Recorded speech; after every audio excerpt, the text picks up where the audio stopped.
નમસ્કાર, વીટીવીના વિશેષ રજૂઆતમાં આપનું સ્વાગત છે. હું છું અંકુર રાવલ. વિશ્વમાં સૌથી વધારે ઝડપથી વિકસી રહેલા અર્થતંત્ર તરીકે આજે ભારતનું નામ મોખરે છે. પરંતુ આર્થિક વિકાસની સાથોસાથ જે પ્રકારે રોજગારી સર્જન થવું જોઈએ તે થઈ શક્યું નથી અને તે આપણે સૌ જાણીએ છીએ. નાણામંત્રી નિર્મલા સીતારામન આવતીકાલે બજેટ રજૂ કરશે ત્યારે દેશના યુવાનોની નજર એ મુદ્દા પર રહેશે કે નોકરીના સર્જન માટે કેવા પગલાં લેવામાં આવે છે. ડિસેમ્બર મહિનાના centre for monitoring Indian economy એટલે કે સીએમઆઈના આંકડા મુજબ ભારતમાં બેરોજગારીનો દર 7.9% રહ્યો છે અને દેશમાં 5 કરોડથી વધુ એવા લોકો બેરોજગાર છે જેઓ ગંભીરતાથી નોકરી શોધી રહ્યા છે. ત્યારે તાજેતરમાં ગુજરાતમાં પણ સરકારી નોકરીમાં ખાલી જગ્યાની સામે જેટલા ઉમેદવારો આવ્યા છે તે દર્શાવે છે કે દેશમાં શિક્ષિત બેરોજગારી કેટલી મોટી ગંભીર સમસ્યા છે. ત્યારે બજેટમાં નાણામંત્રી પાસેથી રોજગારી સર્જન વિશે કેવા પગલાંની અપેક્ષા રાખી શકાય તે અંગે ચર્ચા કરવા માટે આપણી સાથે સ્ટુડિયોમાં જોડાયા છે અને આ જ મુદ્દા ઉપર આજે આપણી ચર્ચા છે. બેરોજગારીની સમસ્યાનું સમાધાન થશે આવનાર બજેટમાં.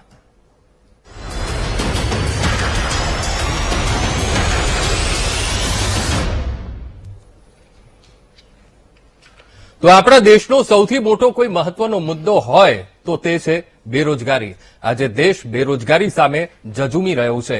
રોજગારી આપવાની ઘણી બધી વાતો થઈ રહી છે પણ આજનો યુવાન બેરોજગાર છે એ પણ એક વાત સત્ય અહીંયા સાબિત થાય છે. અને ખાસ કરીને આવતીકાલે જ્યારે નાણામંત્રી સીતારામન જ્યારે બજેટ રજૂ કરશે ત્યારે આજનો યુવા આશા અપેક્ષા રાખીને બેઠો છે કે મારા માટે કેટલી તકોનું સર્જન થશે. ત્યારે આ જ મહત્વના મુદ્દા ઉપર આપણી સાથે સ્ટુડિયોમાં ચર્ચા કરવા માટે જોડાયા છે પ્રેરક શાહ, નેતા ભાજપ, હિમાંશુ પટેલ, નેતા કોંગ્રેસ સીએ છે, અસીમ મહેતા, બિઝનેસ એક્સપર્ટ, તેઓ પણ આપણી સાથે સ્ટુડિયોમાં જોડાયા છે અને નિર્મલ નથવાણી, અર્થશાસ્ત્રી, તેઓ પણ આપણી સાથે જોડાયા છે. આપ તમામે તમામનું સ્વાગત છે. પ્રેરકભાઈ, સૌથી પહેલા હું આપની પાસે આવીશ. આજનો યુવાન એક આશા રાખીને બેઠો છે કારણ કે કોવિડ અને કોવિડ બાદની જે પરિસ્થિતિ છે અને કોરોના કાળમાં જ્યારે બજેટ રજૂ થવા જઈ રહ્યું છે ઘણા બધા પડકારો પણ છે. ત્યારે યુવા એક આશા અપેક્ષા રાખીને બેઠો છે કે મારા માટે રોજગારીની તકો કેટલી ઊભી થશે. શું લાગે છે કે આવતીકાલનું જે બજેટ રજૂ થશે એમાં યુવાઓ માટે મોટા પ્રમાણમાં તકોનું સર્જન કરવામાં આવશે? જી, એ જો હું પહેલા કહીશ આપને કે આવતીકાલનું જે બજેટ રજૂ થવાનું છે તો એની અંદર હું ચોક્કસપણે વિશ્વાસપૂર્વક કહી શકું ગાંવ, ગરીબ, કિસાન, ખેડૂત, દલિત, શોષિત, વંચિત, મહિલા, યુવાન, એમએસએમઈ, ઉદ્યોગકારો આ તમામને આવરી લેતું સર્વસમાવેશી બજેટ હશે. આ બજેટની અંદર તમે જોશો કે થિંક ગ્લોબલી, એક્ટ લોકલીનો વિચારને પ્રાધાન્ય આપવામાં આવ્યું હશે અને સાથે સાથે જે આત્મનિર્ભર ભારતનો અત્યારે જે 135 કરોડ લોકોનો જે મંત્ર બની ગયો છે એ આત્મનિર્ભર ભારત કેવી રીતે બની શકે એનો આખો રોડમેપ હશે કે આવનારા દિવસોમાં આપણી $5 ટ્રિલિયન ઇકોનોમી કેવી રીતે બને. હવે તમે જો કે આપણે જયારે રોજગારીની વાત કરીએ છીએ તો એના જે 2-3 ભાગ પડે કે એની અંદર એક આવે છે કે ઉદ્યોગ એટલે ઉત્પાદન ક્ષેત્ર, જેમાં એમએસએમઈ બી આવી ગયા અને મોટા ઉદ્યોગો બી આવી ગયા. તો આનો જે રાષ્ટ્રીય આવકની અંદર હિસ્સો 23% છે અને આના ઉપર રોજગારી મેળવતી સંખ્યા લગભગ 26% છે. એવી જ રીતે સેવા ક્ષેત્ર બીજું અગત્યનું છે કે જેમાં આઈટી, બેન્કિંગ, વાહન વ્યવહાર આ તમામ એની અંદર સમાવેશ થાય છે. તો સેવા ક્ષેત્રનો રાષ્ટ્રીય આવકની અંદર હિસ્સો 61.6% છે અને એની ઉપર આધાર રાખનારા લોકો લગભગ 31% છે. હવે આમાં તમામ પ્રકારના લોકો આવે જેમાં સોશિયો ઇકોનોમિક ક્લાસના બી હોય છે અને અપર લેવલના બી હોય છે. તો સરકારે અત્યાર સુધીમાં તમે જો કે સ્કિલ ઇન્ડિયા સ્કીમ મૂકી 15 જુલાઈ 2015 કે જે સોશિયો ઇકોનોમિક ક્લાસના છે કે તેમને અત્યાર સુધીમાં 30 કરોડ જેટલા લોકોને એમાં નાગરિકોને તાલીમ આપી અને એને સ્વરોજગાર કરે એના તરફ માટે પ્રયાસ કર્યા અને એના અંતર્ગત નેશનલ સ્કિલ ડેવલપમેન્ટ મિશનની સ્થાપના કરી, પ્રધાનમંત્રી કૌશલ વિકાસ યોજનાની સ્થાપના કરી, સ્કિલ લોનની સ્કીમ સ્થાપના કરી અને સ્ટાન્ડર્ડ ટ્રેનિંગ એન્ડ એસેસમેન્ટ રિવર્સ સ્કીમની પણ શરૂઆત કરી કે જેથી આ કૌશલ વિકાસ દ્વારા એમનું જીવન ધોરણ ઊંચું આવે. એવી જ રીતે અનુસૂચિત જાતિ અને જનજાતિના લોકો માટે સ્ટેન્ડઅપ યોજનાની શરૂઆત કરી કે જેમાં 1 કરોડ રૂપિયા સુધીની લોન 7 વર્ષ માટે ખૂબ જ ઓછા વ્યાજે આપે કે જેથી એ લોકો પોતાને પગભર થઈ શકે અને પોતાનો બિઝનેસ કરી શકે. આ પ્રકારની. હવે તમે જુઓ કે એનો એક બીજો ભાગ છે યુવાનો. તો યુવાનો માટે જે સ્ટાર્ટઅપની સ્કીમ શરૂઆત કરી હતી, જયારે સ્ટાર્ટઅપની સ્કીમ શરૂઆત કરી ત્યારે કોણ એના માટે શું બોલ્યું હતું કે એની અંદર અત્યારે મારે પડવું નથી, અત્યારે કોઈ રાજકારણનો વિષય બી નથી અત્યારે. પરંતુ આજે આપણે ગૌરવ સાથે કહી શકીએ કે વિશ્વમાં કુલ સ્ટાર્ટઅપના 3જા નંબરના સ્ટાર્ટઅપ એ ભારતની અંદર છે અને ભારતના કુલ સ્ટાર્ટઅપના 43% સ્ટાર્ટઅપ એ આપણા ગુજરાતની અંદર છે. અને જે છેલ્લો DPIIT નો જે રિપોર્ટ આવ્યો, department of promotion for industry and international trade, એ પ્રમાણે દેશની અંદર અત્યારે 60,000 કરતા વધારે સ્ટાર્ટઅપ થઈ ગયા છે અને પ્રત્યેક સ્ટાર્ટઅપની અંદર 20 કરતા વધારે લોકોને રોજગારી મળી છે. અને એમાં પણ જે યુનિકોર્ન સ્ટાર્ટઅપ કહેવાય એટલે કે $1 અબજ થી વધારેની વેલ્યુ ધરાવતા જે યુનિકોર્ન સ્ટાર્ટઅપ છે એ લગભગ 35 કરતા વધારે ક્રોસ થઈ ગયા છે. એવી જ રીતે તમે મુદ્રા લોન જુઓ તો મુદ્રા લોન બી એવું જ છે કે નાના નાના લોકો કેવી રીતે પગભર ગામડાના, જેને આપણે ટાયર 3 ટાયર 4 કેટેગરીના લોકો કહે છે, તો 15 લાખ કરોડ કરતા વધારે લોનનું એમાં ડિસ્બર્સમેન્ટ થયું ને લગભગ એની અંદર જે લાભાર્થી જે 28.68 કરોડ એમાં લાભાર્થી છે. અને તમે શિડ્યુલ કોમર્શિયલ બેંક હોય, રિજનલ બેંક, રૂરલ બેંક છે, NBFC, માઇક્રો ફાઇનાન્સ, આ તમામે એની અંદર ધિરાણ આપે છે. હવે જે મોટો પાક રહ્યો કે MSME ની ચર્ચા એટલા માટે અગત્યની છે કે દેશની અંદર લગભગ 14 કરોડ લોકો MSME ના માધ્યમથી રોજગારી મેળવી રહ્યા છે. આપણા દેશની નિકાસની અંદર 45% ફાળો MSME નો છે અને ઉત્પાદન ક્ષેત્રનો જે GDP છે એમાં 30% ફાળો MSME નો છે. એટલે MSME એટલું અગત્યનું છે. તો સરકારે એક નિર્ણય લીધો કે 100 કરોડ રૂપિયા સુધીના કોઈ પણ સરકારના જે ઓર્ડર હશે એમાં 20% કમ્પલસરી MSME ને આપવામાં આવશે. 200 કરોડ રૂપિયા સુધીના જે સરકારી ટેન્ડર હશે એમાં કોઈ પણ ગ્લોબલ કંપનીને ઇન્વાઇટ કરવામાં નહીં આવે. એટલે મેક ઇન ઇન્ડિયાને બી પ્રોત્સાહન મળે ને આપણી MSME ને કોમ્પિટિશન ઓછી નડે. આ જે કોરોનાનો જે કપરો કાળ આવ્યો તો એ વખતે MSME ની જે લિક્વિડિટી ક્રંચની સ્થિતિ ઉભી થઈ હતી, વધારે સાહેબ સારી રીતે સમજાવી શકશે, નહીં તો પોતે એનાથી વિદિત બી છે કે 4.5 લાખ કરોડની કોલેટરલ ફ્રી લોન, જેને emergency credit line guarantee scheme, કે જેમાં પ્રિન્સિપાલ અને ઇન્ટરેસ્ટ એમાઉન્ટ બંનેની જવાબદારી સરકારે રાખી હતી અને એમાં પણ 1 વર્ષનો મોરેટોરિયમ આપ્યો હતો. આ સાથે સાથે કોર્પોરેટ, કે MSME પોતે ઇન્ડિપેન્ડન્ટ નથી, ક્યાંક ને ક્યાંક કોઈ કોર્પોરેટ ઉપર ડિપેન્ડ છે, તો એના માટે બી નિયમ લાગે કે ભાઈ કોર્પોરેટ છે એને કમ્પલસરી 25% ઓર્ડર MSME ને આપવા પડશે. અને કોર્પોરેટ વાળાએ કમ્પલસરી 45 દિવસની અંદર MSME ને પેમેન્ટ આપી દેવું પડશે. જો એ પેમેન્ટ નહીં આપે તો એની ઉપર એક એપેલેટની નિમણૂક કરી છે કે એમાં જે કરંટ વ્યાજનો દર ચાલતો એનાથી 3 ગણા વ્યાજના દર સાથે ચૂકવવાની ફરજ પાડી શકે. એટલે આ પ્રકારના જે નિર્ણયને જરૂર લાગી ત્યારે MSME ની વ્યાખ્યા બી બદલી, કે જેમાં micro MSME, small MSME, mid MSME, micro MSME 5 crore સુધીનું ટર્નઓવર હોય તો માઇક્રો MSME કહેવાય, અને 100 કરોડ રૂપિયા સુધીનું ટર્નઓવર હોય તો એ મિડ MSME કહેવાય. વર્ષોથી જૂની માંગણી હતી 18-20 વર્ષથી, એને બી આપણે એ કરી. અને જે MSME એ GST હેઠળ રજીસ્ટ્રેશન છે ઓલરેડી, અને એમાં પણ જો એક્સપોર્ટ ઓરિએન્ટેડ હોય, એટલે જે રૂટીન સિડબીના માધ્યમથી જે લોન મળે છે 1 કરોડ રૂપિયા સુધીની લોન, એ લગભગ 1 કલાકની અંદર એની અંદર ડિસ્બર્સ થાય છે. અને એમાં બી જો એક્સપોર્ટ ઓરિએન્ટેડ છે, કારણ કે આપણે આત્મનિર્ભર ભારત બનાવવું હોય તો વિદેશનો પૈસો ભારતમાં આવે એ માટેનો આપણો પ્રયત્ન હોવો જોઈએ. તો એના માટે સરકારે એમાં 2% ઇન્ટરેસ્ટ રેટ ઓછો રાખ્યો છે. આની સાથે સાથે રોજગારીનું સર્જન થાય એના માટે જે મેં તમને વાત કરી કે એવા કેટલાક સેક્ટરો આઈડેન્ટિફાય કર્યા છે કે જેના માધ્યમથી વિદેશનો પૈસો ભારતમાં આવે, તેમાં મોટા પ્રમાણમાં ઉભરીને નીકળ્યું રક્ષા ક્ષેત્ર.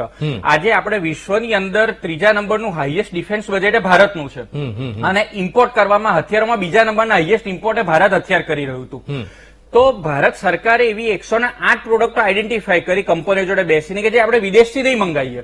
અને આજે આપણે ગૌરવ સાથે કહી શકીએ કે જે હેન્ડ ગ્રેનેડ છે આપણી પુનાની એક કંપનીમાં બને છે, દેશમાં બને છે, એટલે આજે 3200 રૂપિયાની અંદર આપણા દેશને આપે છે. વિદેશમાં એ જ હેન્ડ ગ્રેનેડ છે 7500 રૂપિયામાં વેચે છે. એવી રીતે વિશ્વમાં 4 દેશો જે બુલેટ પ્રૂફ જેકેટ બનાવે છે એમાં ભારતનો સમાવેશ થયો. તમે હમણાં જ હજી 2 દિવસ પહેલા જોયું હશે આપણું બ્રહ્મોસ મિસાઇલ 2800 કરોડનો ઓર્ડર આપણને ફિલિપાઇન્સનો મળ્યો. છેલ્લા 2 વર્ષમાં આપણે 17,000 કરોડ કરતા વધારેના હથિયારોની નિકાસ કરી છે અને 65,000 કરોડના હથિયારોનો ઓર્ડર આપણી જોડે પેન્ડિંગ પડ્યા છે. અને આજના તમે છાપામાં બી વાંચ્યું હશે કે વર્લ્ડ ડિફેન્સ એક્સપો આપણે ગુજરાતમાં થઈ રહ્યો છે. 1 જ મિનિટમાં હું છેલ્લી મિનિટમાં પતાવી દઉં. વર્લ્ડ ડિફેન્સ એક્સપો આપણા ગુજરાતમાં થઈ રહ્યો છે 10મી માર્ચથી, અને 70 જેટલા કન્ટ્રી એમાં ભાગ લેવાના છે. અને આ 108 પ્રોડક્ટ જે છે એ બધી જ એમાં જોશે અને આપણને એમાંથી ઓર્ડર મળશે. એટલે જે ક્ષેત્ર એવા હતા કે આપણો પૈસો લઈ જતા હતા એમાંથી આપણને પૈસો, એના માટે જરૂર પડી તો 6 નવી સરકારી કંપનીઓ પણ એના માટે આપણે ઉભી કરી છે. એટલે આ પ્રકારનું આપણે જોતા એટલું ચોક્કસ કહી શકાય કે સ્ટાર્ટઅપની અંદર છે એ પણ વધારે ફંડ આપશે, MSME ની બી જરૂરિયાત કરતા મદદ પડશે, અને કેવી રીતે ડિમાન્ડની અંદર વધારો થાય એ પ્રકારનો સરકારનો પ્રયત્ન હશે. બિલકુલ પ્રેરકભાઈ, તમે ખૂબ સરસ વાત કરી. તમે કીધું કે ભાઈ જે પછાત વર્ગ છે, નાનામાં નાનો માણસ છે, એ બધાનું હિત જોવામાં આવશે અને આ બજેટમાં જે કંઈ પણ કાલે આવશે એ તમામનો સમાવેશ થઈ જશે. ખાસ કરીને તમે જે રીતે વાત કરી કે આટલી બધી વસ્તુ આપણા દેશમાં થઈ રહી છે, બરાબર, રોજગારીનું મહત્વનો મુદ્દો એ છે કે શું આ બધી વસ્તુઓ થવા જઈ રહી છે તો રોજગારીનું સર્જન થશે ખરું? ઘણીવાર એવું પણ થતું હોય છે કે રોજગારીનું સર્જન જે માત્રામાં થવું જોઈએ એ થતું નથી. જી જો આ તમામ જે વસ્તુઓ થાય એના કારણે રોજગાર અને સ્વરોજગાર આ બંનેનું સર્જન થાય છે. હવે રોજગારી કેવું છે કે આ પેલું નથી કહેતા ખભાથી કદમ સે કદમ મિલાકર આગે ચલો એમ, રાજ્ય અને સેન્ટર આ બંનેની જવાબદારી છે. હવે તમે જે સીએમઆઈ નો રિપોર્ટ શરૂઆતમાં ઉલ્લેખ કર્યો તો તમે ઓક્ટોબર, નવેમ્બર, ડિસેમ્બર ને એનો તમે રાજસ્થાનનો આંકડો જો તો 20% કરતા વધારે છે એમાં બેરોજગારીનો દર. અત્યારે આપણે કોઈ રાજકારણમાં નથી પડવું, પણ રાજ્ય અને સેન્ટર આ બંનેની જવાબદારી છે. કેટલાક કાર્યો એવા છે કે એ સેન્ટરના માધ્યમથી, કેટલાક કાર્યો રાજ્યના તરફથી. બધી જ સરકાર પોતાના રીતે બેસ્ટમાં બેસ્ટ પ્રયત્ન કરતી હોય છે. છતાંય આજની તારીખની અંદર અમેરિકા બી એવું નથી કે જ્યાં આગળ ટોટલ બેરોજગારી ન હોય. અમેરિકાના બી બેરોજગારીના દરના આંકડા આવે છે અને કેનેડાના બી આવે છે, જર્મનીના આવે છે અને બ્રિટનના. પરંતુ સરકાર એ રીતે પ્રયત્ન હોય કે જે લોકો પગભર થવા માંગે છે તો એ લોકોને કેવી રીતે વધુમાં વધુ એમને રોજગાર મળે એ પ્રકારના સરકારના પ્રયત્નો હોય છે. ઓકે, હિમાંશુભાઈ, જે પ્રમાણે તમે સીએમઈના આંકડા કીધા એ ખરેખર ચોંકાવનારા છે. અને જે ગવર્મેન્ટ જે વર્ષે 2 કરોડ રોજગારી આપવાની વાતો કરીને આવેલી હતી એ દર વર્ષે 2 કરોડની રોજગારી છીનવી રહી દેખાઈ રહી છે. કેમ કે જે પ્રમાણેના આંકડા છે તો છેલ્લા 4 વર્ષમાં એમને અત્યારનો જે બેરોજગારીનો આંકડો છે 3.3 કરોડ લોકોનો છે, જે છેલ્લા 4 વર્ષમાં 1.26 કરોડ લોકોનો વધારો એમાં થયેલો છે. એ આંકડો અત્યારે દેખાડે છે. બીજું કે પેરેકભાઈએ બધું વિશ્લેષણ સારું કર્યું, પણ એમાં એક વસ્તુ એ કે જો આટલું બધું કર્યું હોત તો શા માટે જીડીપી પણ ઘટતો આવેલો છે, બેરોજગારીનો દર પણ વધતો આવેલો છે? શા માટે? જો કર્યું હોત તો એના આંકડા તરત દેખાતા હોત. આજે તમે મેક ઇન ઇન્ડિયાની જગ્યાએ આત્મનિર્ભર કર્યું, એ ફેલ્યોર ગયું. મેક ઇન ઇન્ડિયા પછી આત્મનિર્ભર કર્યું. અને પહેલા ઇન્ડિયા તો આત્મનિર્ભર હતું જ. જયારે ત્યાં ડિફેન્સની એમણે જે વાત કરી તો ડિફેન્સમાં પણ જે છે તો ડિફેન્સમાં ઇન્ડિયાની બધી એચયુએલ કંપની હતી જે રાફેલના જેવા ઉપકરણ બનાવતી, તો તેમ છતાં પણ તમે રાફેલના ત્યાંથી સોદા કર્યા અને ટેકનોલોજી નો હાઉ અહીંયા ના લાવ્યા. જે ઓલરેડી આત્મનિર્ભર કંપની હતી, બેલ છે, એ બધી કંપનીઓ અહીંયા ડિફેન્સનું બ્રહ્મોસથી માંડીને અગ્નિ મિસાઇલો જે ચાઇનાએ પછી એના પછી 5000 માઇલની મિસાઇલથી એટેક કરી શકાય એવા મિસાઇલો પછી શોધ્યા. જયારે અગ્નિ મિસાઇલો આપણા 1, 2, 3, 4, 5 આપણે અહીંયા શોધાઈ ગયેલા છે અને અહીંયા જ પ્રોડક્શન થઈ ગયેલા છે. એટલે ઓલરેડી ઇન્ડિયા આત્મનિર્ભર હતું, પણ ભાજપમાં આત્મનિર્ભર થવાની પ્રેરણા 2014 પછી ચાલુ થયેલી છે એ દેખાઈ આવે છે. અને ડિફેન્સનું બજેટ એલોકેશન જે જીડીપીના 1.58% છે, જે સૌથી લોએસ્ટમાં લોએસ્ટ એલોકેશન કરવામાં આવેલું છે. બીજું સ્ટાર્ટઅપની વાત કરીએ તો આઈબીએમનો જ રિપોર્ટ અહીંયા ઇન્ડિયા માટેનો કહેવામાં આવ્યું કે 90% સ્ટાર્ટઅપ પહેલા 5 વર્ષ સુધીમાં ફેલ્યોર ગયેલા છે. એટલે જે પ્રમાણેનું મોનિટરિંગ થવું જોઈએ, સેન્ટ્રલથી થવું જોઈએ, તદુપરાંત જે પ્રમાણેના એલોકેશન થવા જોઈએ, ફંડ એલોકેશન, એ થતા નથી. હવે સેન્ટ્રલના અત્યારે કેન્દ્રીય વિદ્યાલય સેન્ટ્રલ ગવર્મેન્ટના અંડરમાં આવે છે, એમાં 10,000 પોસ્ટો ખાલી છે જે આઈઆઈટીના જે સ્કૂલો માટેની. તો એના માટેનું કશું એના માટે જોબની રિક્રુટમેન્ટ થતી નથી. રેલવેની 35,000 કરોડ જોબ માટે 1.25 કરોડ લોકોએ બિહાર અને યુપીમાંથી ફોર્મ ભરેલામાં આવેલા છે. એટલે બેરોજગારીનો દર કેટલો છે એ તમને આના પર ફલિત થાય છે. જેમ આપણે અહીંયા તલાટીની જોબ માટે પણ જે અરજી ગુજરાતમાં કરવામાં આવેલી હતી ત્યાં કેટલા લોકોએ એની અંદરથી જે અરજીમાંથી સરકારે આવકો બહુ મોટી મેળવેલી છે એની અંદરથી. એમ જો એ પણ ફંડ એલોકેશન કરે તોય બેરોજગાર લોકોને સારા પ્રમાણમાં ભથ્થું મળે એવું છે. બીજું કે જે પ્રમાણેના સરકારના જે આયોજનો હોવા જોઈએ, સરકારનું સ્પેન્ડિંગ હોવું જોઈએ. ઇકોનોમી ક્યારે બુસ્ટઅપ થાય કે સરકાર જયારે સ્પેન્ડિંગ કરે, પણ સરકાર અત્યારે શું કરી રહી છે? પ્રાઇવેટાઇઝેશન તરફ વધી રહી છે અને સરકારી ઉપકરણો જે છે એ બધાનું વેચાણ કરી રહી છે. આજે એ સરકારી ઉપકરણો વેચાણ કરશે એટલે પ્રાઇવેટ કંપનીઓ આજે એમની ટેકનોલોજીના માધ્યમથી બીજા બધા એમના જે સ્કિલના માધ્યમથી એ નોકરીઓ ઓછી કરતા જશે. અને જે સર્જન થવું જોઈએ, આજે સેન્ટ્રલાઇઝ વસ્તુ થઈ જાય છે, ડિસેન્ટ્રલાઇઝ વસ્તુ થવું જોઈએ એ નહીં થાય. એટલે એનો પણ આ એક મોટો ભાગ છે કે જે અત્યારે બેરોજગારીનું સર્જન કરવામાં જે અત્યારે આપણે જોઈ રહ્યા છે. જેમ કોંગ્રેસ વખતે જયારે રિટેલમાં એફડીઆઈનું ઇન્વાઇટ કરવામાં આવેલી હતી ત્યારે 30% એમએસએમઈની જોડેથી પ્રોડક્શન લેવાનું વાત હતી. ખાલી 25% જ રિટેલમાં એફડીઆઈ હતી અને એમાં 30% અહીંયા ઇન્ડિયન કંપનીઓ જોડેથી મેન્યુફેક્ચરિંગ કરવાની વાત હતી. જ્યારે આ ગવર્મેન્ટે 100% ફોરેન એફડીઆઈ કરી દીધેલી છે અને અહીંયા 30% એની જોડેથી એમએસએમઈથી પ્રોડક્શન લેવાની એ પણ વાત નથી.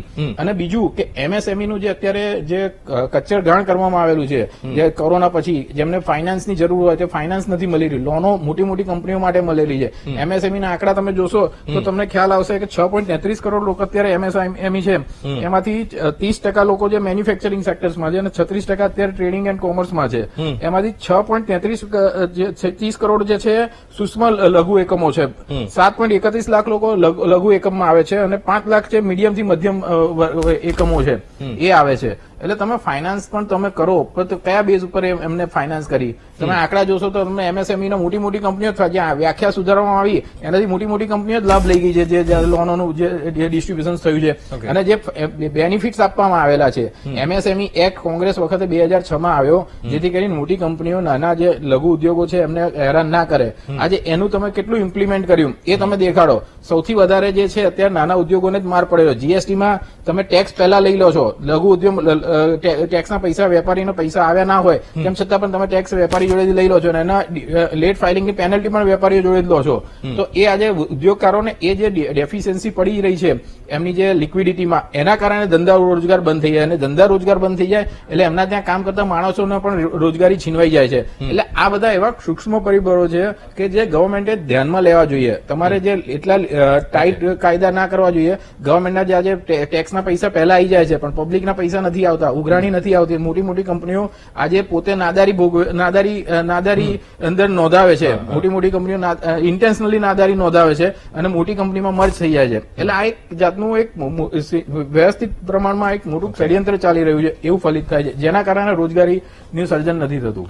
ઓકે, અસીમભાઈ, આગામી બજેટને તમે કઈ રીતે જોઈ રહ્યા છો? કારણ કે કોરોના કાળ અને કોરોના કાળમાં આ બજેટ જયારે આવી રહ્યું છે ત્યારે બધા લોકોની નજર આના ઉપર મંડરાયેલી છે અને સૌથી મોટી સમસ્યા અત્યારે બેરોજગારીની ઉભી થઈ છે. ખાસ કરીને કોરોના કાળ આવ્યો ત્યારે ઉદ્યોગ ધંધાને પણ ખૂબ જ મોટી અસર પડી છે. ત્યારે આગામી બજેટને તમે કઈ રીતે જોઈ રહ્યા છો? કેવી આશા અપેક્ષા રાખી રહ્યા છો? સૌપ્રથમ તો બજેટ સ્વાભાવિક રીતે એક ડાયરેક્શન આપતું હોય છે અને આવનારા સમયમાં સરકાર કેવી રીતે પોતાના ફંડ એલોકેટ કરશે, ક્યાંથી આવક આવશે એનું આખું વિશ્લેષણ કરતું હોય છે.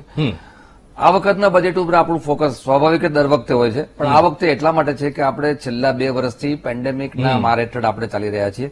એ સંજોગોમાં બેલેન્સિંગ કેવી રીતે કરવું એના ઉપર ફોકસ છે.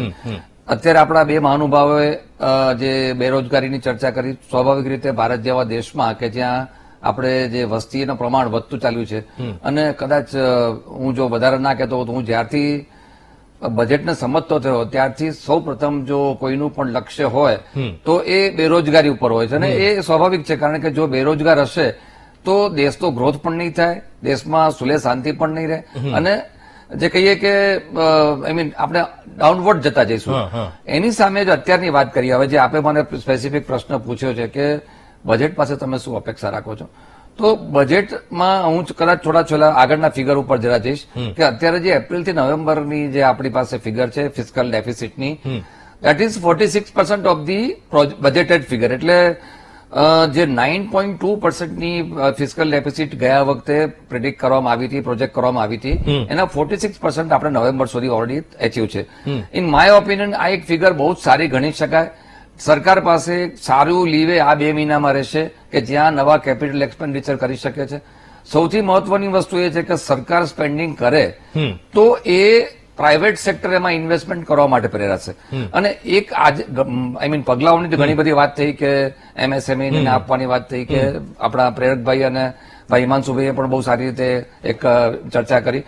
મારું એટલું જ કહેવું છે કે government spending even last year જે આપણે જોયું હતું કે લગભગ 14 લાખ કરોડ ઇન્ફ્રા ઉપર સ્પેન્ડિંગ કરવાનું પ્રોજેક્શન હતું અને આપણને એક્ઝેક્ટ ફિગર પણ મળશે કે કેટલી થઈ શકશે બાય માર્ચ. તો એ એક મોટું એમ્પ્લોયમેન્ટ જનરેટ કરી શકે એવી એક પ્રોબેબિલિટી એમાં દેખાઈ રહી છે. વસ્તુ નંબર 1. નંબર 2, આવનારા સમયમાં કેટલું ડેફિસિટ પ્રોજેક્ટ કરશે એના ઉપર ફોકસ રહેશે. કારણ એ છે કે જો 6.5 જેટલું જો ફિસ્કલ ડેફિસિટ પ્રોજેક્ટ કરવામાં આવશે તો હું માનું છું કે એક ઓવરઓલ ઇન્ફ્લેશન માટે પણ સારા સમાચાર હશે. ગયા વખતે ઇટ વોઝ એક્સેપ્શનલ પીરિયડ, એટલે આપણે 9.2 ની જે ફિસ્કલ ડેફિસિટની વાત હતી અને વિસાવીસ આપણે ઇન્ફ્લેશન પણ જોયું. ઇન્ફ્લેશન અત્યારે એક વર્લ્ડ વાઇડ ફિનોમિના છે. આપણે જયારે 9.5, 9.2 ની કે 8.5 ના જીડીપીની વાત કરતા હોઈએ, પણ સામે જો ઇન્ફ્લેશન મોર દેન ડબલ ફિગરમાં આવતું હશે તો એ ગ્રોથ તમારો ક્યાંક ને ક્યાંક નેગેટિવ થઈ જાય છે. એટલે ઇન્ફ્લેશનને કંટ્રોલ કરવા માટેનું એક પગલું લેવું પડશે. પણ અત્યારે આપણે જોઈએ છીએ કે વર્લ્ડમાં because of the geo political situation ક્રૂડના પ્રાઇસ આપણે $91 આસપાસ ટ્રેડ થઈ રહ્યા છે, જે આપણને કહી શકાય કે આપણે ઇન્ફ્લેશન પણ ઇમ્પોર્ટ થઈ રહ્યું છે. પણ આ બધા ફિગરની સામે એક્સપોર્ટના ફિગર ઘણા સારા દેખાઈ રહ્યા છે. અને હું એવું માનું છું એક્સપોર્ટ ઓરિએન્ટેડ યુનિટને બેનિફિટ આપવામાં આવશે તો ભારત દેશમાં એમ્પ્લોયમેન્ટ જનરેટ વધારે થઈ શકશે. નંબર 1. નંબર 2, જયારે એમ્પ્લોયમેન્ટની વાત આવે છે ત્યારે organise as well as unorganise સેક્ટરની વાત થતી હોય છે. પણ અનઓર્ગેનાઇઝ સેક્ટરના ફિગર્સ હજી એટલા આપણી પાસે સ્ટેટિસ્ટિક્સ મળી નથી શકતા. પરંતુ જે 11.8 જે એક અનએમ્પ્લોયમેન્ટ રેટ હતો અને જે લેટેસ્ટ આપણે જે તમે પણ આપે પણ શરૂઆતમાં કીધું કે 7.9 છે, 7.9 છે, તો એ કંઈક આવકારદાયક નથી. પરંતુ આપણા માટે એમ કહી શકાય કે 11 પોઈન્ટ ઉપરથી આપણે 7.9 આવ્યા. પણ ઘણું બધું કારણ કે આ એક કન્ટિન્યુઅસ પ્રોસેસ છે. બજેટ એકલું એમ્પ્લોયમેન્ટ માટે સફિશિયન્ટ નથી. બજેટમાં એક જ વસ્તુ જોવામાં આવશે, એલોકેશન. ફરીથી હું કહીશ કે હવેના બજેટમાં જે આપણે આજથી 5 વર્ષ પહેલા ચર્ચા કરતા હતા એના કરતા ટોટલ ડિફરન્ટ એટલા માટે છે આ બજેટમાં તમે જોશો તો રેલવે બજેટ મર્જ થઈ ગયું છે. બીજી બાજુ જીએસટી એટલે કે ઇનડાયરેક્ટ ટેક્સનો મોટાભાગનો પોર્શન આ બજેટના પર્વ્યુમાંથી બહાર છે. ડાયરેક્ટ ટેક્સની વાત કરવામાં આવે તો ડાયરેક્ટ ટેક્સમાં ગયા વર્ષે ઘણા બધા રિફોર્મ્સ થઈ ગયા છે. આ વખતે એટલી બધી પોસિબિલિટી મને દેખાતી નથી. પરંતુ મારો જે ફોકસ છે હું કહું છું કે એલોકેશન ઉપર ફોકસ રહેશે. કારણ કે સબસિડી આપણે અત્યારે આપી રહ્યા છીએ, સબસિડી ઘટાડીને પ્રોડક્ટિવમાં જો પૈસા વપરાશે તો એમ્પ્લોયમેન્ટ જનરેશન માટે ખૂબ જ મહત્વનું પગલું લેવાશે. આ બધા કેવા પગલા લેવાશે એ તો નાણામંત્રી કાલ કહેશે એટલે ખબર પડશે. પણ મારું જે ફોકસ છે દેટ ઇઝ બેલેન્સિંગ કહી શકાય. એક બાજુ ઇન્કમ કેટલી રીતે તમે મેનેજ કરો છો, બીજી બાજુ એલોકેશનની વાત છે. આ બધા ઉપર ડેફિનેટલી ફોકસ થઈ શકે છે. બિલકુલ. દર્શક મિત્રો, આપ પણ અમારી સાથે જોડાયેલા રહેજો. ખૂબ જ મહત્વના મુદ્દા ઉપર આજે આપણે ચર્ચા કરી રહ્યા છીએ. આવતીકાલે બજેટ જયારે નાણામંત્રી રજૂ કરશે ત્યારે દેશનો યુવા નજર રાખીને બેઠું છે કે અમારા માટે શું ફાળવવામાં આવશે, રોજગારીની તકો કેટલી ઉભી કરવામાં આવશે. ચર્ચાનો દોર યથાવત રહેશે. રોકાઈશું એક બ્રેક માટે. નિર્મલા સીતારામન આવતીકાલે બજેટ રજૂ કરશે અને ત્યારે દેશના યુવાનોની નજર એ મુદ્દા પર રહેશે કે નોકરીના સર્જન માટે કેવા પગલાં લેવામાં આવે છે, કેવી તકોનું સર્જન આગામી બજેટમાં અમારા માટે જાહેર થઈ શકે છે. નિર્મલભાઈ, જે રીતે આવતીકાલે બજેટ રજૂ થવાનું છે, કોરોના કાળ અને 2 વર્ષ પછી કોરોના કાળ બાદ જે આ બજેટ કોરોના કાળની વચ્ચે આવી રહેલું છે ત્યારે બધા જ સેક્ટરની અત્યારે નજર એમાં છે કે ભાઈ અમારા માટે શું, કારણ કે ખૂબ જ ખરાબ સમય દરેક ક્ષેત્રમાં દરેક ક્ષેત્રે કાઢ્યો છે. ત્યારે ખાસ કરીને આજે રોજગારીની જે વાત કરી રહ્યા છીએ, કઈ રીતે આગામી બજેટને આપ જોઈ રહ્યા છો, કેટલી રોજગારીની તકો યુવાઓ માટે હોઈ શકે?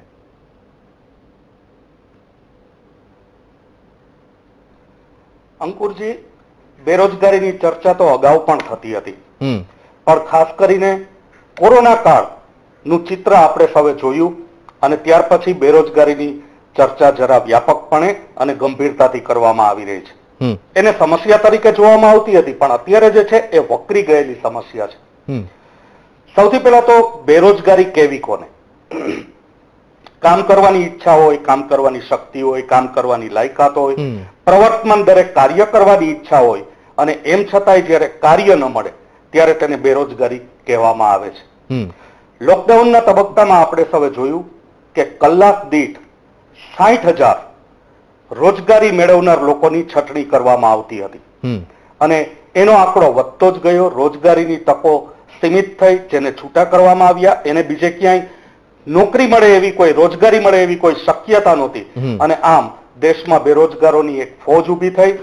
ચોંકાવનારો આંકડો આવ્યો કે જ્યારે અખબારોમાં ફક્ત 8% જેવો બેરોજગારીનો દર થયેલો ત્યારે હેડલાઇન બનેલી હતી, એને બદલે લોકડાઉનના સમયગાળા બાદ એ અરસો જયારે પૂરો થયો 3 મહિનાનો, ત્યારે દેશમાં બેરોજગારીનો દર 24% સુધી પહોંચી ગયો હતો.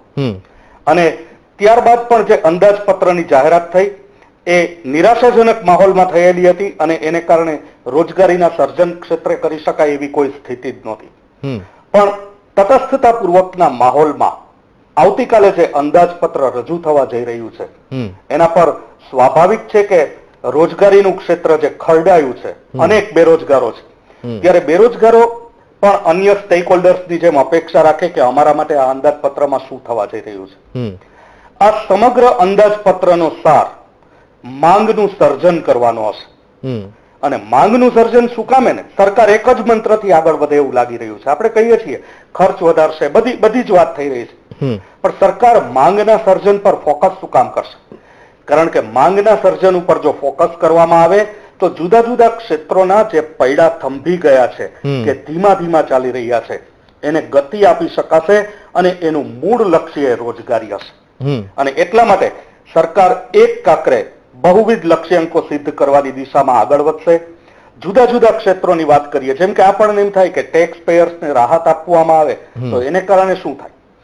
ટેક્સ પેયર્સને રાહત આપવાથી એના ખિસ્સામાં નાણાં અત્યારે રહે છે એના કરતા વધારે રહેશે અને એ વધેલા નાણાં બજારમાં એક ખરીદી દ્વારા ઠાલવશે, કેમ કે એ એટલું ઈઝ અનુભવશે, હળવાશ અનુભવશે. હવે એક એક કરદાતા જ્યારે બજારમાં નાણું ઠલવે ત્યારે એ નાણું અંતે યંત્ર સુધી પહોંચવાનું છે, અંતે સેવાના એકમ સુધી પહોંચવાનું છે અને એ ઓઇલિંગનું કામ કરશે.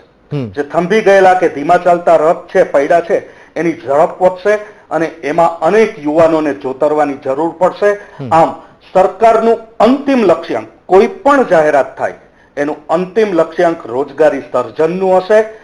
સેવા ક્ષેત્રની વાત કરીએ, જેમ કે દેશના અગ્રણી એવા 13 સેક્ટર્સને PLI પ્રોડક્શન લિંક્ડ ઇન્સેન્ટિવ નો લાભ આપવામાં આવ્યો છે. પણ સેવા ક્ષેત્ર છે એમાં IT સેક્ટરને બાદ કરીએ તો બાકીના લગભગ તમામ ક્ષેત્રો એ કોરોનાની અસરથી ખરડાયેલા છે. સેવા ક્ષેત્ર એ રોજગારી આપતું એક નોંધપાત્ર ક્ષેત્ર છે અને માટે આવતીકાલે રજૂ થનારા અંદાજપત્રમાં સરકાર સેવા ક્ષેત્ર ઉપર પૂરતું ધ્યાન આપશે અને એનો અંતિમ લક્ષ્યાંક પણ રોજગારીનો હશે. આવી જ રીતે આંતરમાળખાનો જો વિકાસ કરવામાં આવે તો એમાં મજૂરોથી માંડી અને ટેકનોક્રેટ સુધીના શ્રમદાનની જરૂર પડશે. આમ સરકાર બહુ મોટો મૂડી ખર્ચ કરવાનો પણ નિર્ણય જાહેર કરશે, જેથી કરીને નાનામાં નાની વ્યક્તિથી લઈ અને ટેકનોક્રેટ સુધીનાને રોજગારી પ્રદાન કરી શકાય. MSME ક્ષેત્ર કોરોના કાળમાં સૌથી વધુ ઘવાયું છે. લગભગ 60% જેટલા MSME યુનિટ્સને અસર થઈ છે કોરોના કાળની. તો આવા યુનિટ સુધી પણ કંઈક રાહત પેકેજ પહોંચે, કોઈને કોઈ રીતે સહાય પહોંચે એવો પ્રયત્ન સરકાર નિશ્ચિત રીતે કરશે. MSME ને ગતિ આપશે પણ એનું મૂળ લક્ષ્યાંક રોજગારી હશે. તો આવતીકાલનું અંદાજપત્ર એ ખર્ચ પ્રેરિત નિશ્ચિતપણે હશે પણ રોજગારીની બહુવિધ માત્રા એમાં ઉદ્ભવશે એમ આપણે નિશ્ચિતપણે કહી શકીએ. બિલકુલ બિલકુલ. તો આવતીકાલે જે બજેટ રજૂ થવા જઈ રહ્યું છે, સૌ કોઈની નજર એના ઉપર રહેલી છે અને ખાસ કરીને જે બેરોજગારી વધી છે કોરોના કાળ અને એ સમયે જ્યારે બજેટ આવી રહ્યું છે ત્યારે આશા અપેક્ષા સૌ દરેક ક્ષેત્ર અત્યારે રાખી રહ્યું છે. ચર્ચાનો દોર યથાવત રહેશે. રોકાઈશું એક બ્રેક માટે. Welcome back. તો આવતીકાલે જે બજેટ રજૂ થવા જઈ રહ્યું છે ત્યારે નોકરીના સર્જન માટે, બેરોજગારી ઘટે તેના માટે કેવા પગલાં લેવામાં આવે છે અત્યારે એના ઉપર સૌ કોઈની નજર રહેલી છે. ડિસેમ્બર મહિનાના જે centre for monitoring Indian economy એટલે કે CMIE ના જે આંકડા મુજબ ભારતમાં બેરોજગારીનો દર 7.9% છે અને દેશમાં 5 કરોડથી વધુ એવા લોકો બેરોજગાર છે જેઓ ગંભીરતાથી નોકરી શોધી રહ્યા છે. ત્યારે આ વિકટ પ્રશ્ન એક સામે આવીને ઉભો રહ્યો છે. કોરોના કાળમાં જ્યારે આ બજેટ રજૂ થઈ રહ્યું છે ત્યારે આશા અપેક્ષા રાખી રહ્યું છે. પ્રેરકભાઈ, જે વચન આપવામાં આવ્યા હતા કે 2 કરોડ નોકરીઓનું સર્જન કરવામાં આવશે, ચૂંટણી ઢંઢેરામાં આ જે વચનો આપવામાં આવ્યા હતા, હવે એનું શું?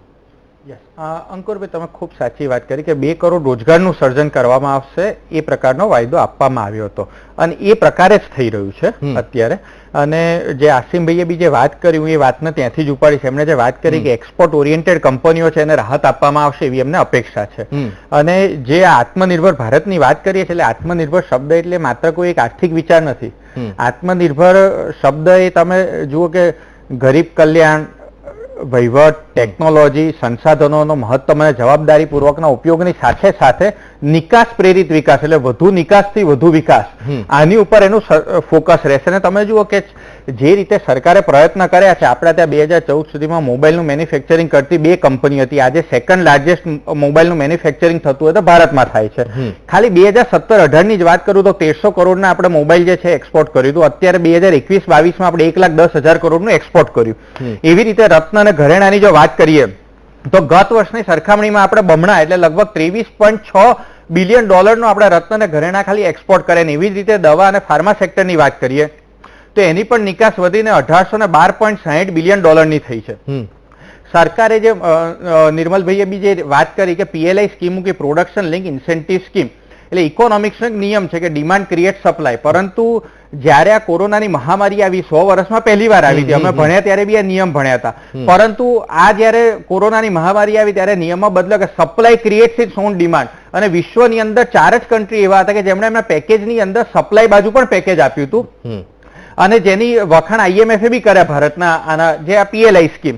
તો જેના કારણે તમે પ્રોડક્શન વધારો તો તમારા પ્રોફિટની અંદર વધારો થાય એ પ્રકારના સરકારે નિયમ. અને આજે ફરક એ છે કે કેટલા ઓછા સમયમાં આજે ખાંડના ઉત્પાદનની અંદર બ્રાઝિલને પછાડીને નંબર 1 ભારત બન્યું છે, સ્ટીલના ઉત્પાદનમાં જાપાનને પછાડીને નંબર 2 ભારત બન્યું, મોબાઈલના ઉત્પાદનમાં વિયેટનામને પછાડીને નંબર 2 ભારત બન્યું છે, સૌર ઉર્જાના ઉત્પાદનની અંદર નંબર 2 અત્યારે ભારત છે, કાપડના ઉત્પાદનમાં ઇટાલીને પછાડીને નંબર 2 ભારત છે, વીજળીના ઉત્પાદનમાં રશિયાને પછાડીને નંબર 3 ભારત બન્યું છે, ઓટોના ઉત્પાદનની અંદર જર્મનને પછાડીને નંબર 4 ભારત બન્યું છે, નોમિનલ જીડીપીની અંદર વિશ્વની 6થા નંબરની સૌથી મોટી અર્થવ્યવસ્થા બની છે, પર્ચેસિંગ પાવર પેરિટીમાં વિશ્વના 3જા નંબરની સૌથી મોટી અર્થવ્યવસ્થા ભારત બન્યું છે, જર્મનીને પછાડીને 7મું મોટું સ્ટોક માર્કેટ ભારતનું બન્યું છે, રિન્યુએબલ એનર્જીની અંદર વિશ્વમાં 3જા નંબરની એનર્જી ભારત પ્રોડ્યુસ કરે છે, અને વિશ્વના 3જા નંબરના સૌથી વધુ સ્ટાર્ટઅપ પણ ભારતની અંદર છે.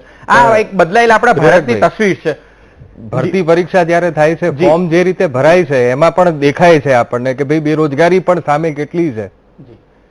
અંકુરભાઈ, માનો કે એક એક્ઝામ લેવાય છે, ઉદાહરણ તરીકે એમાં 10 લાખ ફોર્મ ભરાયા, તો એનો મતલબ એવું નથી કે 10 લાખ લોકો બેરોજગાર છે. હું છું તો હું UPSC ની તૈયારી કરું છું, એનું ફોર્મ ભરું, પણ હું મારો પોતાનો બિઝનેસ બી છે, હું એ બિઝનેસ બી કરું છું. એવી રીતે કોઈ એક વ્યક્તિ છે એને તલાટીની અંદર લાગ્યા હોય અથવા તો ક્લાસ 2 અધિકારી તરીકે લાગ્યા ને એ પણ UPSC ની તૈયારી કરતા, તેનો મતલબ એવો નથી કે એ બેરોજગાર નથી, સંખ્યા ઘણી ઓછી હોય એમ. હા, ક્યાંક ને ક્યાંક જે છે એક બીજા વ્યવસાયની અંદર જોડાયેલા હોય છે. પરંતુ હું એવું નથી કે મેં પહેલા પણ તમને ઓપનિંગ રિમાર્કની અંદર કીધું કે બેરોજગારી જે છે એવું નથી કે માત્ર ભારત, વિશ્વના દરેક દેશમાં છે. એ ઓછી કેવી રીતે એ સરકાર પ્રયત્ન કરી શકે છે. આજની તારીખની અંદર તમે જુઓ કે કામ કરવું છે એની પાસે ખૂબ કામે છે અને કામ મળી બી રહ્યું છે. આજે પહેલી વખત આપણા દેશની અંદર ટાર્ગેટ લેવામાં આવ્યો કે આ વર્ષની અંદર સરકાર $400 બિલિયન નિકાસ કરશે. અત્યાર સુધીમાં 2 ક્વાર્ટરના તો આપણને આંકડા ખબર પડી ગઈ છે કે જેની અંદર પહેલા ક્વાર્ટરમાં $101.43 બિલિયન અને બીજા ક્વાર્ટરની અંદર $103 બિલિયન થયા છે. પરંતુ આ પ્રકારનું ટાર્ગેટ લીધું ને સરકારે ટાર્ગેટ લીધું છે કે 2027 સુધીમાં આપણે 1 લાખ કરોડનું ટોટલ એક્સપોર્ટ કરવું છે. એના માટે સરકારે પ્રયત્નશીલ છે, અને આત્મનિર્ભરતા જે છે આપણને ગ્લોબલ સપ્લાય ચેઇનની અંદર સ્પર્ધા માટે દેશને તૈયાર કરે છે. અને આ કોરોનાની મહામારી આવી જ્યારે વિશ્વ આખાના ગતિવિધિના પૈડા રોકાઈ ગયા, એ સમય આપણને લોકલ માર્કેટ અને લોકલ મેન્યુફેક્ચરિંગનું મહત્વ સમજાયું, અને એટલા માટે લોકોએ લોકલે માત્ર હવે આપણી જવાબદારી નથી રહી, જરૂરિયાત બની ગઈ છે. અને એટલા માટે જ લોકો કહેતા થાય છે કે vocal for local and local for global.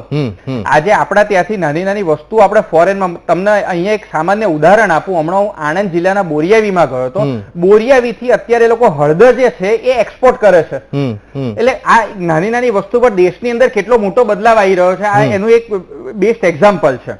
Okay, શું કહેશો હિમાંશુભાઈ? જે રીતે રોજગારી સર્જનની વાત કરી કે દર વર્ષે 2 કરોડની રોજગારી આપણે આપીશું, ઘણી બધી વાત કરી કે નંબર 1 ઉપર આપણે છીએ અને ગૌરવની બાબત છે, પણ ખરેખર શું આ બધી વસ્તુઓથી સમાધાન અહીંયા મળી રહ્યું છે બેરોજગારીનું? ઇન્ડિયન ઇકોનોમી 2013-14માં 3જા નંબર ઉપર હતી, જાપાનની ઇકોનોમીને પછાડીને. જ્યારે $2.6 ટ્રિલિયનની ઇકોનોમી થઈ ગયેલી હતી, જ્યારે 2007 થી જે ગ્રોથ રેટ થયેલો ત્યારે તમે આંકડા એક્સપોર્ટના તમે 2008-9માં જોશો તો 8.4 લાખ કરોડનું જે એક્સપોર્ટનો ડેટા હતો, જે 2013-14માં 19 લાખ કરોડનો થઈ ગયેલો, ઓલમોસ્ટ ડબલ ખાલી 7 વર્ષમાં થઈ ગયેલો હતો. એટલે આ જે ઇન્ડિયાની ગ્રોથ સ્ટોરી તો પહેલેથી અકબંધ છે, પણ એના પછી તમે જુઓ 2014-15માં જયારે મોદી સરકારે ચાર્જ સંભાળેલો ત્યારે સતત 23 મહિના સુધી એક્સપોર્ટ ડાઉન આવેલું હતું. એ જે ફેલ્યોર દેખાડે છે, તમે સતત 23 મહિના સુધી ગ્રોથ રેટ જોશો એક્સપોર્ટનો ડાઉન આવેલો હતું. એ વખતે તો કોઈ કોરોનાની મહામારી પણ નથી કે કોઈ બીજું નોટબંધી જેવું પણ નતું, સતત 23 મહિના સુધી ડાઉન આવ્યું. પછી તો નોટબંધીએ MSME સેક્ટર્સને મોટો ફટકો માર્યો, GST એ મોટો ફટકો માર્યો, અને આજે કોરોનાએ ત્રીજો ફટકો માર્યો. ત્યારે અત્યારે જે આપણે કહે છે કે એક્સપોર્ટનું ગ્રોથ, બાંગ્લાદેશ આપણા કરતા વધારે એક્સપોર્ટનું કોટન મીન્સ કાપડની સૌથી વધારે આગળ એક્સપોર્ટ કરતું દેશ બની ગયું. શા માટે? જ્યારે ઇન્ડિયા કાપડનું મોટું માન્ચેસ્ટર કહેવાતું હતું તો શા માટે બની ગયું? તો એ ફેલ્યોર દેખાડે છે. મોબાઈલનું પ્રોડક્શન થાય તો મોબાઈલમાંથી 90% તો તમે જે વસ્તુ આયાત કરો છો, ચાઇનામાંથી પાર્ટ આયાત કરો, અહીંયા ખાલી એસેમ્બલ જ કરી રહ્યા છો, મેન્યુફેક્ચરિંગ નથી કરી રહ્યા. તો એ બધું કઈ રીતના શક્ય બન્યું છે? કેમ કે આ ફેલ્યોર જે પોલિસી રહી છે એના કારણે શક્ય બન્યું છે. બીજું કે અત્યારે આપણે જે કહીએ છીએ કે આની અંદર ઇકોનોમિક સર્વેમાં પણ જે જીડીપી નો ફોરકાસ્ટિંગ કરવામાં આવ્યો છે અને એમાં જોડે ચેતવવામાં પણ આવ્યું છે કે મોંઘવારી જે પ્રમાણે વધી રહી છે, ફ્યુલનું અત્યારે ક્રૂડનું જે વધારો થઈ રહ્યો છે, તો એના કારણે પણ ઘણા બધા એકમોને આજે મોંઘવારીમાં સસ્ટેન નહીં થઈ શકે તો એ માર પડવાનો જ છે. બેરોજગારી વધવાની જ છે. જોડે જોડે એ પણ સર્જન ગવર્મેન્ટે જોવું પડે. જેમ અત્યારે આપણે ડિમાન્ડ સપ્લાયની વાતો થઈ અને નથવાણી સાહેબે પ્રોપર કીધું કે જે ડિમાન્ડ રેસ કરવી જોઈએ, જે કોરોના કાળમાં અમેરિકા કેમ અત્યારે ટકી રહ્યું, ઇન્ફ્લેશન છે, ઇન્ફ્લેશન પણ પેન્ટઅપ ડિમાન્ડ થઈ અને ઇન્ફ્લેશન થયો તેમ છતાં ટકી રહ્યું ને એની ઇકોનોમી આજે બુસ્ટઅપ થઈ ગઈ છે. તમે જોશો તો બીજા બધા કન્ટ્રીની પણ બુસ્ટઅપ થઈ ગઈ કેમ કે એમને ડિમાન્ડ ઉપર ભાર મૂક્યો. એને જે સપ્લાય ઉપર નહીં, ડિમાન્ડ ઉપર. આજે લોકોને અત્યારે ઘરે બેઠા છે, એમને આવક જ ના હોય તો એ સપ્લાય ક્યાંથી ખર્ચો કરી શકવાના છે? જો ખર્ચો નહીં કરી શકે, હું ખર્ચો નહીં કરું તો બીજાની કોઈ આવક નહીં થાય. ઇકોનોમીનો સિમ્પલ પ્રિન્સિપલ છે. તમે લોન આપશો તો લોન ક્યારે લેશે માણસ કે એને લોનની ઇન્ટરેસ્ટ ફ્રી તો આપવાના નથી. તમે લોન લેશે માણસ ત્યારે એને દેખાતું હોય બિઝનેસમાં ડેવલપમેન્ટ તો એ લોન લેશે અને એ ભરપાઈ કરશે. તમે સબસિડાઇઝ રેટે લોન આપો છો, અત્યારે ઘટેલા છે એટલે એ તમે સબસિડાઇઝ રેટે આપો છો. બાકી તમે ઇન્કમમાં તમે વધારવાનું કયું પગલું ભર્યું? આજે તમે કહો છો કે અમે લોન આપી, કયા ઇન્ટરેસ્ટ રેટો વધ્યા? લોકોના સેવિંગ્સ હતા. અત્યારે લોકોએ જે અત્યારે ડિમાન્ડ આજે થોડી થયેલી છે એ શેના કારણે થઈ? એ લોકોએ જોડે આવકો નથી વધી, પણ એમના જે બચતો હતી, આજે 1.25 કરોડ ઈપીએફ ધારકો હતા, એમના ઈપીએફ ના પૈસા ઉપાડી લીધા છે. ગોલ્ડ લોનો કેટલી વધી છે તમે જુઓ અત્યારે, કે જે એ લોકોને સીધી રીતના લોનો નથી મળી. જે નાના ઉપભોક્તા છે, જે લોકોને આજે વપરાશકારો છે, એમને ગોલ્ડ લોનોથી અત્યારે ઘર ચલાવે છે, આવકો નથી વધતી. એટલે આવકો વધવાનું સર્જન કરવું જોઈએ આ બજેટમાં. અને આવકો વધશે તો જ લોકોની રોજગારી, કેમ કે મારી આવક વધશે તો હું નવું ડેવલપમેન્ટ કરવા જઈશ અને નવું ડેવલપમેન્ટ કરવા જઈશ તો નવી રોજગારીની તકો છે. સિમ્પલ ફોર્મ્યુલા છે. જો આ ફોર્મ્યુલા અન્ડરસ્ટેન્ડ કરે, આત્મનિર્ભરની જગ્યાએ જે અત્યારે જે વાતો કરે છે આત્મનિર્ભરની, પણ મોટી મોટી જે ફોરેનની કંપનીઓને જે અત્યારે તમે બેનિફિટ આપવામાં આવી રહ્યો છે, તમે અંદર ખાને જોશો તો મોટી ફોરેનની કંપનીઓ બધી બેનિફિટ લઈ રહેલી છે. અને એ અત્યારે જે આપણે સ્ટાર્ટઅપમાં પણ જે કંટ્રોલમાં જે સ્ટેક હોલ્ડરો બધા ફોરેનના વધારે છે. તમે પેટીએમ ની વાત કરો તો પેટીએમના ફોરેનના સ્ટેક હોલ્ડરો વધારે છે. એટલે આ બધાને તમે સ્ટાર્ટઅપ ડિસેન્ટ્રલાઇઝ થવાની જગ્યાએ સેન્ટ્રલાઇઝ થઈ રહ્યું છે અને બેરોજગારીની તકો વધારે આની અંદર સર્જન થશે. ઓકે, અસીમભાઈ, કઈ રીતે જોઈ રહ્યા છો? Local for vocal, vocal for vocal થી આપણે ગ્લોબલ તરફ આગળ વધીશું તો શું ખરેખર એ પ્રોત્સાહન મળી રહ્યું છે ખરું? કારણ કે જે રીતે મોટા બિઝનેસ આવી રહ્યા છે, માની લો 1500 કરોડના કોઈ પ્રોજેક્ટ હોય, એમાં જે રોજગારી ઉભી થાય એના કરતા જે એમએસએમઈ જે બિઝનેસ છે એમાં જે રોજગારી મળતી હોય છે એ ખૂબ જ વ્યાપક પ્રમાણમાં મળતી હોય છે. તો કેટલું પ્રોત્સાહન આપવું જરૂરી છે? સૌપ્રથમ અત્યારે મેં બંને મહાનુભાવોની જે ચર્ચા સાંભળીને ખાસ કરીને અત્યારે આપણે જે ફેક્ટરો જે પોઈન્ટ ઉપર ચર્ચા કરીએ છીએ કે રોજગારી એમએસએમઈ માંથી થાય કે લાર્જ સેક્ટરમાંથી થાય. એક વસ્તુ બહુ ચોક્કસ છે કે હું અગેન પાછો રિપીટ કરીશ કે જે ગયા બજેટમાં ઇન્ફ્રાસ્ટ્રક્ચર ઉપર સ્પેન્ડિંગ ઉપર ફોકસ કરવામાં આવ્યું. જ્યારે પણ ઇન્ફ્રા ઉપર સ્પેન્ડિંગ ઉપર ફોકસ કરવામાં આવે તો સ્વાભાવિક રીતે જે ડાઉન ધ લાઇન જે રોલિંગ એમ્પ્લોયમેન્ટ જનરેટ થાય એ આપણે જોયું છે અને ઇન્ફ્રાસ્ટ્રક્ચરમાં કામ થયું છે એ રિયલ હકીકત છે. એટલે એ ફેક્ટરને જો ફરીથી ફોકસ કરવામાં આવશે તો હું માનું છું કે આ એક મોટું એમ્પ્લોયમેન્ટ જનરેશન માટેની એક કારણ બનશે. બીજી બાજુ ટેક્સટાઇલ એક મોટું એમ્પ્લોયમેન્ટ જનરેશન કરી શકે એવી પોસિબિલિટી છે. હિમાંશુભાઈની વાત ચોક્કસ એક સાચી છે કે as far as textile is concern કે જ્યાં ભારતનો બેઝ એટલો મોટો છે તેમ છતાં પણ આપણે ક્યાંક ને ક્યાંક ત્યાં થોડાક પાછળ પડી રહ્યા છીએ. એટલે એને મિટિગેટ કરવાની ડેફિનેટલી જરૂર છે કે જ્યાં હાઈએસ્ટ લેવલનું એમ્પ્લોયમેન્ટ જનરેટ થઈ શકે છે. ત્રીજી વાત, as far as startup is concern, Himanshubhai ઘણી વાત કરી કે ઘણા ફોરેનના ઇન્વેસ્ટર છે, પણ આ બધા જે સ્ટાર્ટઅપ છે ઇન્ડિયાના સ્ટાર્ટઅપ છે. એટલે આપણે એ વાતમાં એપ્રિશિએટ કરવું પડે કે ડિસઇન્વેસ્ટમેન્ટ થયા પછી એ પૈસા ફોરેનના ઇન્વેસ્ટરે ઇન્વેસ્ટ કરેલા છે. તો એ વસ્તુમાં કદાચ હું થોડો એ બાબતમાં ડિફર થઉં છું. પણ as far as startup is concern Bharat દેશમાં ઘણું સારું કામ થયું છે અને મારી દ્રષ્ટિએ આ બજેટમાં પણ એના પર ફોકસ કરવું જોઈએ. આપણે યુનિકોર્નમાં અત્યારે નંબર 1 છીએ. આપણે યુએસને પણ ઓવરટેક કર્યું છે. આ એક ખૂબ સારી નિશાની છે. ઇટ શોઝ કે આપણા લોકોમાં ટેલેન્ટ ખૂબ જ ઊંચા લેવલનું છે. જરૂર છે પ્રોત્સાહનની અને એ આપણે અત્યારે જોઈ રહ્યા છીએ કે ધીમે ધીમે થઈ રહ્યું છે. મહત્વની વસ્તુ એ છે કે અત્યારે જે આપણે બજેટની ચર્ચા કરીએ છીએ કે જ્યારે ફિસ્કલ ડેફિસિટની વાત આવે છે તો બજેટમાં ડિસઇન્વેસ્ટમેન્ટના ટાર્ગેટ મૂકવામાં આવે છે. મારું એટલું જ કહેવું છે કે છેલ્લા 2 વર્ષથી હું એક જોઉં છું કે બીપીએસસીએલનું જે ડિસઇન્વેસ્ટમેન્ટ છે એ ધાર્યા પ્રમાણે હજી સુધી થઈ શક્યું નથી. અને એ કારણસર શું થાય છે કે જે ડિસઇન્વેસ્ટમેન્ટના ટાર્ગેટ બજેટ વખતે મૂકવામાં આવે લાઈક આપણે કહ્યું કે 1,75,000 કરોડ ડિસઇન્વેસ્ટમેન્ટ બાય માર્ચ કરીશું, પણ અત્યાર સુધીની જે ફિગર છે એ લગભગ મારા ઇફ આઈ નોટ રોંગ 9,000 કરોડનું થયું છે. એટલે ઘણું બધું પેન્ડિંગ હજી આપણને આવનારા સમયમાં છે. આ બધું એટલા માટે મહત્વનું છે કે અગાઉના બજેટમાં આપણે તમને ખ્યાલ હશે કે બેંકોની જે કેપિટલાઇઝેશન થયું એમાં 2 લાખ કરોડ બેંકોના કેપિટલાઇઝેશન ગયા હતા. અત્યારે બેંકો આપણી પ્રાઇવેટ પબ્લિક સેક્ટર બેંકો ઘણી બધી સ્ટેબલ થઈ ગઈ છે, એસેટ્સ ક્વોલિટી પણ ઘણી નોર્મલ થયેલી છે. એ સંજોગોમાં મેઇન બજેટ ઉપર આનું ભારણ ઘટે એવી શક્યતા છે. સરકાર પાસે ઘણું લીવે છે કે જ્યાં સ્ટાર્ટઅપ છે, ટેક્સટાઇલ ઇન્ડસ્ટ્રી છે, ઇન્ફ્રા છે, એના ઉપર સ્પેન્ડિંગ કરશે તો ચોક્કસ એ આપણે એને એડ્રેસ કરી શકશું. લોકલ જે આપણે વાત કરી કે local for vocal for local, તો હું ચોક્કસ એ માનું છું. ટેકનોલોજીએ આ સેક્ટરમાં ઘણું બધું આપણે આગળ કામ કર્યું છે અને ઘણા નાના લોકો એવા માધ્યમથી સારું વેચાણ પણ કરી રહ્યા છે. ઓફકોર્સ આ બધું અનઓર્ગેનાઇઝ સેક્ટરમાં જે કદાચ ક્યાંક ફિગર રિફ્લેક્ટ નહીં થતી હોય, બિલકુલ, પણ કામ ચોક્કસ થઈ રહ્યું છે. બિલકુલ. અને ઘણી બધી વસ્તુઓ પણ બદલાવ હવે જરૂરી છે, જેમ કે નાના ઉદ્યોગોને પ્રોત્સાહન આપવું પણ એટલું જ જરૂરી છે, કારણ કે નાના ઉદ્યોગો જે રોજગારીનું સર્જન કરી શકે છે, કારણ કે આખો ડેટા સામે આવ્યો છે. એમએસએમઈને ઝડપથી કોવિડની અસરમાંથી પણ બહાર લાવવી એ જરૂરી છે. ચર્ચાનો દોર યથાવત રહેશે. રોકાઈશું એક બ્રેક માટે. બેંક તો કોરોના કાળ અને જે સમસ્યા દેશની સામે આવીને ઊભી છે તે બેરોજગારી છે, તો એ કેવી રીતે દૂર થશે એ આવતીકાલે જે બજેટ રજૂ થવા જઈ રહ્યું છે તેની ઉપર અત્યારે નજર રહેલી છે. ખાસ કરીને નિર્મલભાઈ, ઈપીએફઓ ડેટા મુજબ નવા એડિશન 2020 જ નહીં 2019 કરતા પણ વધ્યું છે. આ ઈપીએફઓના ડેટા છે, તો શું આ ડેટા અર્બન અનએમ્પ્લોયમેન્ટ ઘટી રહી હોવાનું સૂચવી રહ્યું છે?